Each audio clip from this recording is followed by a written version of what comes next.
మంచు విష్ణు నిర్మాతగా ముఖేష్ కుమార్ డైరెక్షన్లో తెరకెక్కుతున్న సినిమా కన్నప్ప. భక్త కన్నప్ప కథతో వస్తున్న ఈ సినిమాను మంచు విష్ణు భారీ బడ్జెట్తో నిర్మిస్తున్నారని తెలిసింది. ఈ సినిమా కోసం భారీ తారాగణాన్ని దించాడు విష్ణు. బాలీవుడ్ నుంచి అక్షయ్ కుమార్, మలయాళం నుంచి మోహన్ లాల్తో పాటుగా మన రెబల్ స్టార్ ప్రభాస్ని కూడా ఇందులో భాగం చేశారు. సినిమాలో అక్షయ్ కుమార్ లార్డ్ శివునిగా కనిపించనున్నారు. బిజీగా గడుపుతున్న లైఫ్ లో చిన్న బ్రేక్ తీసుకుని ఎంజాయ్ చేయాలి అనుకుంటున్నారా? అయితే వెంటనే ఆర్వీ వెకేషన్స్ ప్రైవేట్ లిమిటెడ్ ని సంప్రదించండి. మరిన్ని డీటెయిల్స్ కోసం సంప్రదించండి 7997979960. కన్నప్పలో ప్రభాస్ 40 నిమిషాల పాటు కన్నప్పలో ప్రభాస్ 40 నిమిషాల పాటు కనిపిస్తాడా? ముందు ఫ్రీగా అనుకుంటే ఇప్పుడు 200 కోట్లు డిమాండ్ చేశాడు. ఇక ప్రభాస్ నందీశ్వరుడిగా కనిపిస్తాడు. ఆంధ్య ఒక ట్రీజర్లో జస్ట్ ప్రభాస్ కళ్ళు మాత్రమే చూపించి ఊరించాడు మంచు విష్ణు.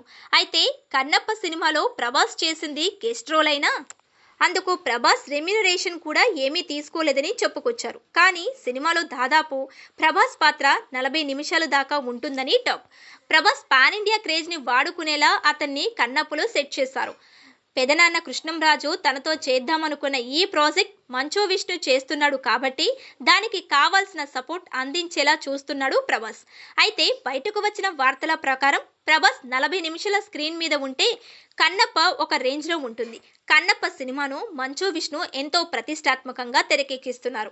ఈ సినిమాను ఏప్రిల్ 3rd వీక్లో లాంచ్ చేశారు. ఈ సినిమాతో మంచు విష్ణు భారీ హిట్ కొట్టాలని చూస్తున్నాడు. మరి విష్ణు కోరిక నెరవేరుతుందా లేదా అన్నది చూడాలి. కన్నప్పలో ప్రభాస్ 40 నిమిషాల దాకా పర్ఫెక్ట్గా ఒక పావు గంట ఉన్నా ఆ ఎపిసోడ్ బాగుంటే మాత్రం సినిమా నెక్స్ట్ లెవెల్ క్రేజ్ అందుకుంటుందని చెప్పవచ్చు. అయితే ప్రభాస్ రోల్ ఎంత లెంతీ అన్నది మాత్రం సినిమా రిలీజ్ అయ్యాకే తెలుస్తుంది.